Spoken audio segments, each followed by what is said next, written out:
सद्गुरु श्री शबरी माता की जय। अवधूत चिंतन श्री गुरुदेव दत्त। हर नम पार्वती पतये। हर हर हर महादेव हर। అనవరతము రామనామ కీర్తన పరుండు వెనుకటియగంబుల గూర్చి వెరువవలదు. ఘనతయేనుగనెక్కి కుక్కలనుగా అంచి భయపడగనేల మనుజుడు పంకజాక్షి. ఇది మాతాజీ వారు పదే పదే ప్రతి ఉపన్యాసంకు ముందు ఈ పద్యాన్ని చదివేవారు. అదే అనవాయితీగా నేను మీ ముందు ఉంచుతున్నాను. ఉమా కాత్యాయని శాంకరి శైలపుత్రి రకారమగ్నిబీజం మకారమృత బీజం రకార తత్పద నిర్వికార పరబ్రహ్మ మకారత్వం పద త్రిగుణాత్మికంగా కూడుకున్నటువంటి సర్వ జగత్తు అసిపద అధిమనమై జపించడమే అసిపదమన్నమాట. ఎవరైతే అహర్నిశలు నిద్ర వచ్చేదనక సచ్చేదనక స్థూల సూక్ష్మ కారణములందరూ ఇంద్రియములు పెడదారిని పోకుండా ఆత్మాభిముఖము చేసి ప్రతిలేని చిత్తోపరతి సుఖము చెవిగొనుచుంటారు. అటువంటి వాని ఆత్మారవం ఏ విధంగా ఉంటుందంటే రామనామం అనేది ఏనుగగా మారింది, పాపములనేటివి శునకములుగా మారినవి. ఏనుగ మీద కూర్చున్నటువంటి వాడిని శునకములు అందుకోగలుగున పార్వతి భయపడకమన్నాడు పరమశివుడు. శిఖారమగ్ని బీజం వకారమృత బీజం శ్రీ తత్పద నిర్వికార పరబ్రహ్మ వా త్వంపద త్రిగుణాత్మికంగా కూడుకున్నటువంటి సర్వ జగత్తు అసిపద అధిమనమై జపించడమే అసిపదం అన్నమాట. ఇది మాతాజీ వారు సర్వదా సదా సర్వదా ఎల్లప్పుడూ కూడా ఈ యొక్క పద్యాన్ని సెలవిచ్చేవారు. శిఖారం అగ్నిబీజం వకారం అమృత బీజం శ్రీ తత్పద నిర్వికార పరబ్రహ్మ వా త్వంపద త్రిగుణాత్మకంగా కూడుకున్నటువంటి సర్వ జగత్తు అసిపద అది మనమై జపించడమే అసిపదం అన్నమాట. సద్గురు శ్రీ శబరి మాతా కీ జై. అవధూత చింతన శ్రీ గురుదేవ దత్త. యోగం గురించి మాతాజీ వారు సెలవిచ్చినటువంటి పద్యం.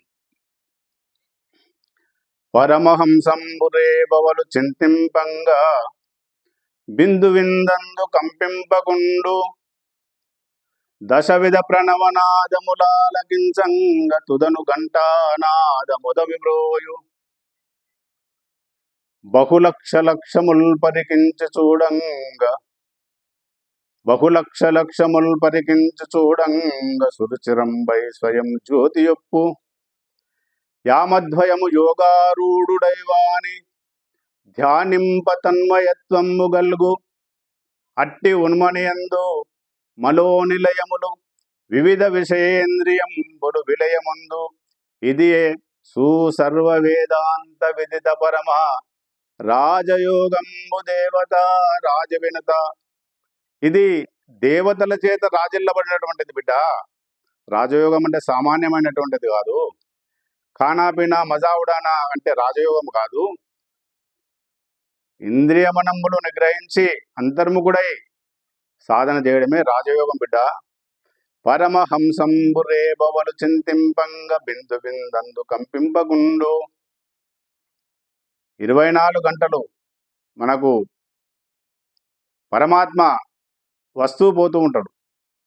21,600 జపం చేస్తూ ఉంటాడు.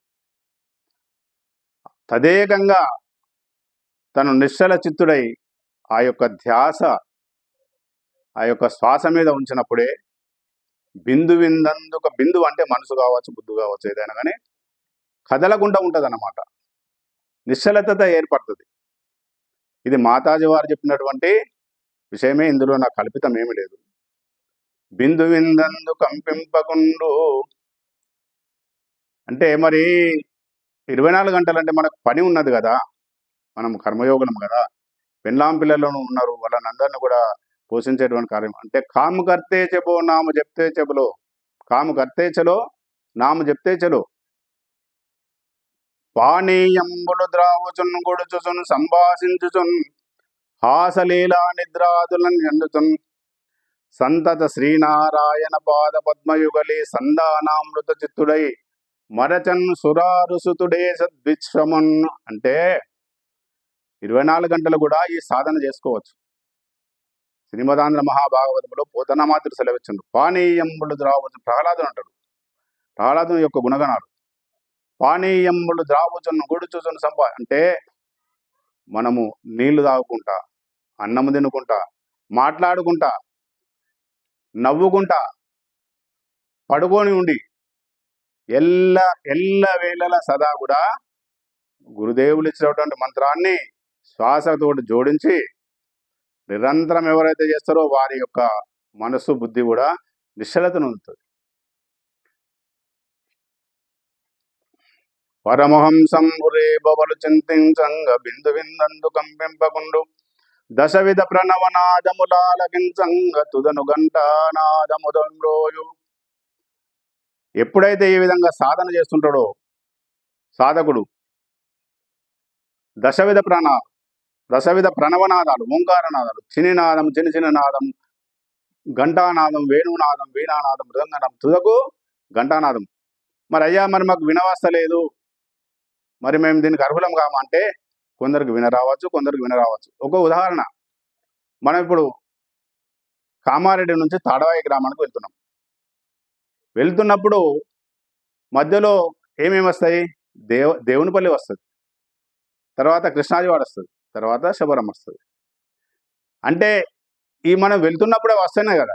అట్లానే నీవు సహజంగా యథార్థమైనటువంటి స్థితిలో ఉన్నట్లయితే తప్పకుండా ఈ యొక్క దశవిధ నాదాలు నీకు వస్తాయి, రావాలి, తప్పకుండా రావాలి. దశవిధ ప్రణవనాదములాలకించంగ తుదను ఘంటానాదముదోయు బహులక్ష లక్షముల్ పరికించి చూడంగ సురుచిరం వై స్వయం జ్యోతి యొప్పు. ఎప్పుడైతే ఈ దశవిధ నాదాలు వింటూ వింటూ వింటూ భ్రుకుడి యందు భ్రూమధ్యమందు మనసు నిలిపి నిరంతరంగా వీక్షిస్తుంటాడో, అంతర్ముఖుడై వీక్షిస్తుంటాడో ఆ పరమాత్మ జ్యోతిస్వరూపుడై నీకు దర్శనమిస్తాడు. ఇవి మాతాజీ వారు చెప్పిన మాటలు ఊరికే పోయేటి కావు. ఇది వేదము, శాస్త్రము, పురాణము అన్నీ కూడా ఇదే విషయాన్ని చెప్తున్నాయి. ఎందుకంటే మనం నమ్మాలే, గురువుదేవుల మాటలు నమ్మాలి, శాస్త్రము నమ్మాలా, పెద్దల మాటలు నమ్మాలి. బహులక్ష లక్షములు పరికించి చూడంగ సురుచిరంబై స్వయం జ్యోతి యొప్పు యామద్వయము యోగారూఢుడైవాని ధ్యానింప తన్వయత్వంబు గల్వు. ఈ విధంగా నీకు జ్యోతి స్వరూపం పరమాత్మ. నసద్భాసయతేన సూర్యో న శశాంకో యద్గత్వా ననివర్తంతే తద్ధామ పరమమ్మ. నా యొక్క స్వరూపాన్ని అగ్ని గాని, సూర్యుడు గాని, చంద్రుడు గాని ప్రకాశింపజేయచాలు. వీటన్నిటిని కూడా నేనే ప్రకాశింపజేస్తున్నా అని ఈ జ్యోతి స్వరూపుడు పరమాత్మ చెప్తున్నాడు. కాబట్టి ఇది గీతా శ్లోకము.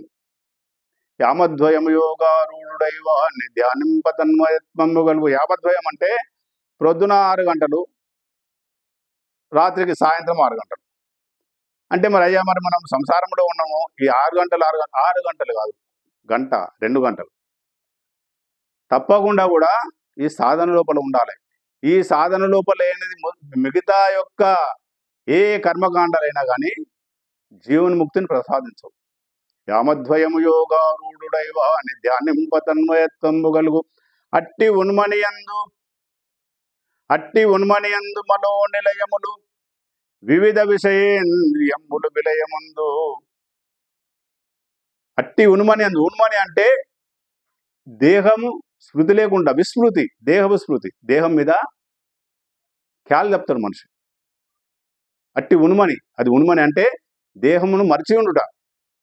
మనోనిలయములు, మనసు, బుద్ధి, చిత్తము, అహంకారము, అంతరేంద్రియములు, బాహ్యేంద్రియం అన్నీ కూడా లయమైపోతాయి. ఏది కూడా లేకుండా తానొక్కండే మిగులుతాడు. అట్టియునుమని ఎందు మనోనిలయములు వివిధ విషయేంద్రియములు విలయమందు ఇది సర్వ వేదాంత విదిత పరమ రాజయోగంబు దేవత రాజవినిత. ఇది బిడ్డ అన్నిటికంటే ఉత్తమమైనటువంటి వేదాంతము, ఉపనిషత్తులు, శాస్త్రాలు అన్ని కూడా ఏం చెప్తున్నాయంటే ఇదే సుసర్వ వేదాంత విదిత పరమ. ఇవన్నీ వేదాంతం చేత ప్రతిపాదింపబడినటువంటి విషయాలు బిడ్డ. రాజయోగం అంటే ఇది రాజయోగం, అసలైన రాజయోగం ఇది. రాజయోగంబు దేవత, రాజవినుత దేవతల చేత రాజిల్లబడినటువంటి దేవతలు కూడా ఆచరించేటువంటి ఈ యొక్క స్థితి నిరంతరం బిడ్డ. నేను మీకు ఇచ్చిన ఈ జ్ఞానాన్ని సాధన లోపల మీరు నిరంతరము ఎవరైనా ప్రతి మానవుడైనటువంటి వాడు దీన్ని ఆచరించవచ్చు. దీని గురించి మహాత్ముల సన్నిధిని శరణుజొచ్చి ఇంకా తెలుసుకోవాలటువంటి విషయాలు తెలుసుకోవచ్చు. సద్గురు శ్రీ శబరి మాతా కీ జై. అవధూత చింతన శ్రీ గురుదేవ దత్త. హర నమ పార్వతీపతే, హర హర మహాదేవ.